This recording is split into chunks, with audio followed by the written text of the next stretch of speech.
Papayagang manatili sa Senado si Senador Bato de la Rosa sakaling ipaaresto rin siya ng International Criminal Court. Ayon po yan kay Senate President Cheese Escudero. Saksi, si Mav Gonzalez.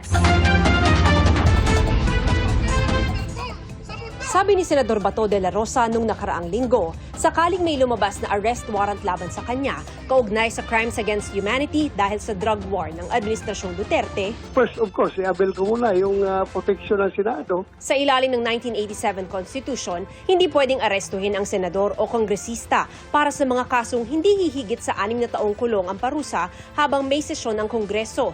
Nabanggit din niya ni Senate President Cheese Escudero nang matanong kung papayagan ba si De La Rosa na magkanlong sa Senado. Hindi para sa akin na pigilan si Senator Bato na magtungo dito, desisyon niya yun.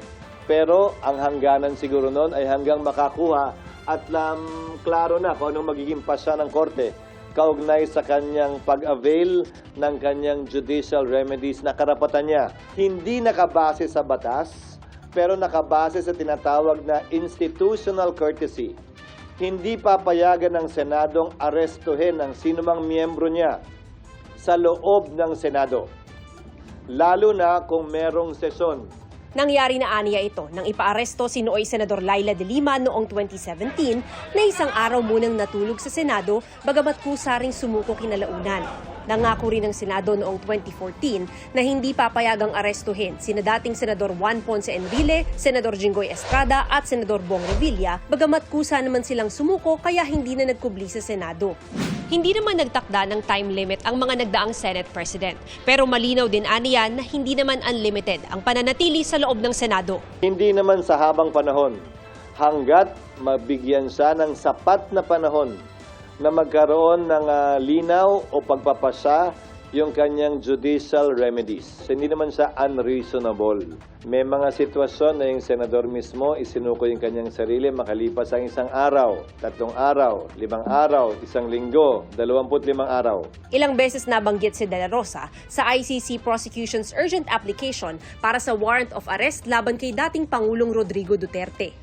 Noong maging hepe siya ng Davao City Police noong 2012, ipinatupad daw ni De La Rosa ang tokhang kung saan ilan sa mga pinakiusapang sumuko ay inilagay sa drug watch list at kalaunay napatay.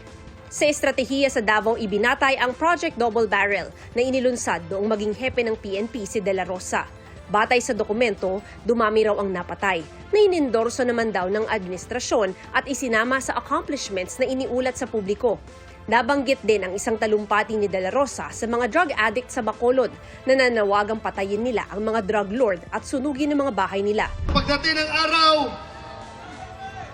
nalalabas yung warrant of arrest ko, uhulihin ako ng PNP.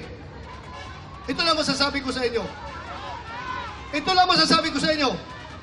Lahat ng ginagawa nila ay illegal.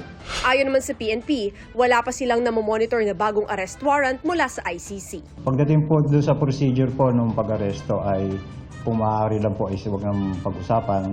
Basta ang sinasabi lang po yung commitment lang po ng Pilipinas po sa pagsisilbi po ng warrant kung sakaling hihiling po yung Interpol po. Sir, so in theory, kung ako arresting officer, abang ako na lang siya sa gate ng Senado? Hindi para sa akin na i-dictate sa kanila kung anong dapat at hindi nila dapat gawin. But that is theoretically possible. Again, within the premises of the Senate. Outside the gate. Labas ang Senado ron. Para sa GMA Integrated News, ako si Mav Gonzalez, ang inyong saksi.